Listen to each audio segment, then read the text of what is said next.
Division बढ़ाने की बात करेगी तो अनंतनाग को इग्नोर ना किया जाए, क्योंकि 7 कॉन्स्टिट्यूंसियों पे मुश्तमिल ये जो डिवीजन है उसमें 2 डिवीजन बनाने की बहुत ज्यादा जरूरत है सर। उसके साथ साथ सर ग्राउंड वाटर की मैं बात करूं सर, ग्राउंड वाटर में काफी ज्यादा हमने ट्यूबवेल, सारे ऑनरेबल मेंबर्स ने ट्यूबवेल दिए हुए हैं, लेकिन किसी किसी जगह खराब हुआ। जब डिपार्टमेंट को पूछते हैं सर, वो कहते हैं हमारे पास इसके रिपेयरमेंट के लिए कोई पैसा नहीं है।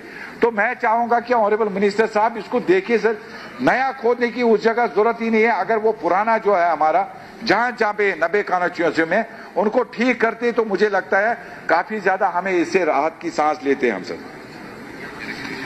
लैंड ओनर्स की बात है, जिन्होंने लैंड डोनेट किया है सर, काफी ज्यादा फाइलें भी पेंडिंग है।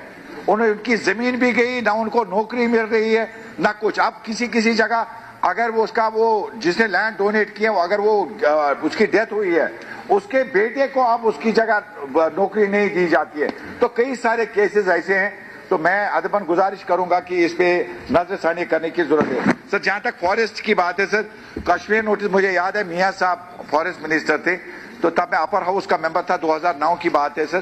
तब हमने इसको फिर से लागू किया था, ये शेख साहब के टाइम में हुआ था, हकी जंगल जिनको कहते हैं कश्मीरी में। तो आज के डेट में काफी ज्यादा सुस्त रफ्तारी से इसमें काम होता है सर। ऑनरेबल मिनिस्टर साहब प्लीज सी टू इट, ये जो कश्मीर नोटिस की बात है सर, मैंने और एक बात की थी एसएफसी, जो लैंड अवेलेबिलिटी ऑफ लैंड, ये टिम्बर की बात है सर। कई इलाकों में अभी आज के डेट में एसएफसी कैन नॉट कैटर, ये नहीं है सर, 500 कुछ मुलाजिम टोटल है। मेरी गुजारिश है, ये सजेशन है कि अगर इसको आप डिपार्टमेंट को ही मर्जर फॉरेस्ट के साथ कर लेते, मुझे लग रहा है कि हमें काफी ज्यादा इसमें आराम भी मिलता, और जो डिपार्टमेंट का काम है फॉरेस्ट का मेन काम, उनका टिम्बर डिस्ट्रीब्यूशन था, वो भी हमारा कंप्लीट हो जाता सर। मेरा एक गांव है मुंडलाना, 1967 में उनको लैंड एक्सचेंज दिया था, आज भी उनको एनओसी नहीं मिलती है फॉरेस्ट डिपार्टमेंट से। तो मुझे लग रहा है कि ये सीरियस मसला है। मैंने लास्ट टाइम भी कहा था सर, 1967 ने अपनी जमीन फॉरेस्ट को दी है, एक अपनी जमीन भी गई, अब ये जमीन पे जो है वहां पे उनको पीएमएवाई हट बनाने के लिए भी उनको ये परमिशन नहीं दिया जाता है। इसी तरह सर हमारा डिमार्केशन बहुत बड़ा इशू है आज के डेट में, कई ऑनरेबल मेंबर्स ने इस पे बात की, जसरोटिया साहब ने भी इस पे बात की सर। डिमार्केशन हुई है, आज फिर से किसी जगह डेपो उठ के निकलते हैं डिमार्केशन करने के लिए, अब मतलब माल की जमीन पे डिमार्केशन करें।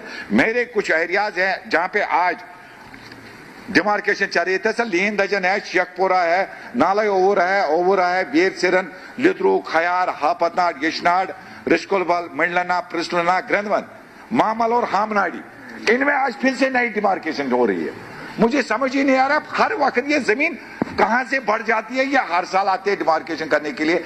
दे डोंट हैव ए, मतलब नहीं, या तो इनको लेजान रखना है रेवेन्यू डिपार्टमेंट के साथ। रेवेन्यू वाले कहते हैं, काटसू में एक इशू हुआ कि उन्होंने कहा कि ये इस जगह पे बुटी आप लगाइए, वो करीबन 400 मीटर नीचे आ गए बुटी लगाने के लिए, और माल की जमीन जिनके अखरोट वहां पे लगे हैं काटसू में, उनको लेने की कोशिश करें। और जो ये कंपा के ये करते हैं, बंद करते हैं सर, इसमें एक टाइम फ्रेम हुआ करता था कि कंपा में कि कितने 10 साल या 12 साल के बाद फिर इनके लिए मवेशियों के लिए इनको खोला दिया जाता था, लेकिन अभी काफी सालों से इनको खोला नहीं जाता है। मेहरबानी करके इसको देखने की जरूरत है सर। वाइल्ड लाइफ का इश्यू मैंने परसों भी उठाया, आज भी उठाऊंगा सर। ये जो एनओसीज रेजिडेंशियल के लिए, तो मेरी ये सुझाव है, ये डेफोस तक रखो इनको, आप ड्यू काम तक रेजिडेंट आप कमर्शियल कर दीजिए। आप किसी को होटल बनाना है, किसी को कम्प्लेक्स बनाना है, शॉपिंग कम्प्लेक्स, वो कर दीजिए वहां पे, लेकिन जो रेजिडेंशियल हाउसेज है उनको मेरे हिसाब से जो वाइल्ड लाइफ वार्डन है कंसर्न, जहां पे भी वाइल्ड लाइफ है, उसको डेफू तक ही महदूद रखो। इसको ज्यादा आगे बढ़ावा देने की जरूरत नहीं है, आगे बढ़ने की जरूरत नहीं है सर। पीएमएवाई के केसेस मैंने कहा, प्रिस्टलना, मंडलना, मामल, नाला ओवरा, वीर सिरन, लंगनबाल, लिद्रू, वहां पे फॉरेस्ट डिपार्टमेंट और ये वाइल्ड लाइफ एनओसीज नहीं देते हैं। पीएमएवाई तो कहां जाएंगे जनाब? मुझे लग रहा है कि इससे सीरियस कंसर्न है। हम बार बार कहते हैं, लास्ट टाइम भी हमने कहा, काइंडली मिनिस्टर साहब take a serious note of it, इसको देखने की जरूरत है सर। ट्राइबल ये एफआरसी की फॉरेस्ट राइट एक्ट, ये सजाद साहब ने भी यहां पे बात की, फाइलें पड़ी है, खाली वो स्लोगन एक बना दिया इन्होंने फॉरेस्ट राइट एक्ट का।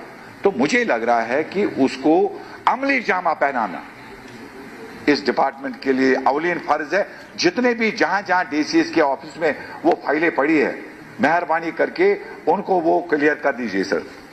सर जहां तक ये ट्राइबल की बात है सर मेरा अभी टाइम है 10 मिनट है सर, अभी 7 ही मिनट हुए सर। जहां तक मैंने नोट किया है सर। आपने क्रॉस किया सर, नहीं सर 3-1 पे मैंने शुरू किया, 3-7 हुए सर। सर जहां तक ट्राइबल की बात सर, 2 मिनट लूंगा मैं सर। जहां तक ट्राइबल की बात है सर, ट्राइबल में सर मुझे नहीं लग रहा है सर, हमारे को डिस्ट्रिक्ट अनंतनाग में हमें पूछा भी नहीं अगर फंड आया कहां पे आया, किधर लगाना है। मुझे नहीं लगा, मुझे तो ऑन बोर्ड नहीं लिया। तो मैं गुजारिश करूंगा जो भी उसमें ऑफिसर्स मुलवस है, kindly take a strict action. Why concern MLA has not been. Sir आपके वसादत से मैं चाहता हूं एक डायरेक्शन सर, जब डिपार्टमेंट एमएलए को नहीं पूछेगा तो वो खुद कैसे काम करेंगे सर। तो मेरा एरिया जो है इसमें ट्राइबलों की आबादी है, तो वहां पे जब हमें पूछेंगे ना कौन करेगा सर वो काम। तो जो जहां पे उनको मर्जी है वो खुद अपनी मर्जी से उन्होंने वो पैसे रखे हैं सर। ये एक सीरियस कंसर्न है सर, इसको देखने की जरूरत है। मिनिस्टर साहब को मैं याद दिलाऊं सर, जब आप पहली बार अनंतनाग आए आपने गुजर हॉस्टल की, डीसी साहब भी उस मीटिंग में थे जब हम गुजर हॉस्टल में थे, तो आपने कहा कि हम यहाँ पे एक बड़े पैमाने का गुजर हॉस्टल बनाएंगे। सर कश्मीर में सबसे ज्यादा पॉपुलेशन अगर एसटीज के है वो अनंतनाग डिस्ट्रिक्ट में सबसे ज्यादा। तो मैं ऑनरेबल मिनिस्टर साहब को बताना चाहता हूं कि हमने डीसी साहब ने कहा था मैं 100 कनाल जमीन भी दूंगा इस हॉस्टल के लिए। हमें एक कॉलेज मिला, एक लीविया कॉलेज, एक गुजर हॉस्टल है, लेकिन that is in the Khanabal area में बहुत कंजेस्टेड है। एक साइड डिग्री कॉलेज है, एक साइड जेआईसी सेंटर है, एक साइड पेट्रोल पंप है, बीच में वहां पे ये हॉस्टल है। तो मुझे लग रहा है कि वहां पे लैंड भी अवेलेबल है, एक बहुत बड़े हॉस्टल बनाने की जरूरत है सर। सर जहां तक पोल्यूशन कंट्रोल बोर्ड की एक बात करूं सर, मैंने लास्ट टाइम भी कहा सीएम ग्राड्स में सर बहुत टाइम खाते हैं सर एनओसी देने में पोल्यूशन कंट्रोल बोर्ड, क्योंकि मेरा एरिया जो है टूरिस्ट एरिया है, 70% टूरिज्म में है, तो एक इंपॉर्टेंट सर्टिफिकेट है पोल्यूशन कंट्रोल बोर्ड की। तो ऑनरेबल मिनिस्टर साहब थोड़ा सा इसमें एक्सपीडाइट करें कि ज्यादा टाइम एक टाइम फ्रेम करिए, फिक्स करिए। अगर 15 दिन 20 दिन तक डिपार्टमेंट ने इशू नहीं किया, it should be considered NOC issue. तो ऐसा कोई मैकेनिज्म बनाए, दर बर दर की ठोकरें खा रहे हैं। बाकी मैं ऑनरेबल मिनिस्टर साहब को मुबारकबाद देना चाहता हूं, ऐसा भी नहीं है सर बेल नहीं माना मैं खुद बैठूंगा, बेल नहीं मानना सर, ये बेइज्जती है, मैं खुद बैठूंगा। मुबारकबाद देना चाहता हूं, काम अच्छा हो तो बुबियम रातबन 10 मिनट गए बुबियम सर। ऑनरेबल मिनिस्टर साहब को मुबारकबाद, इसके पूरी टीम को। काम अच्छा भी हो रहा है, लेकिन थोड़ा सा एक्सपीडाइट करने की चाहे इरिगेशन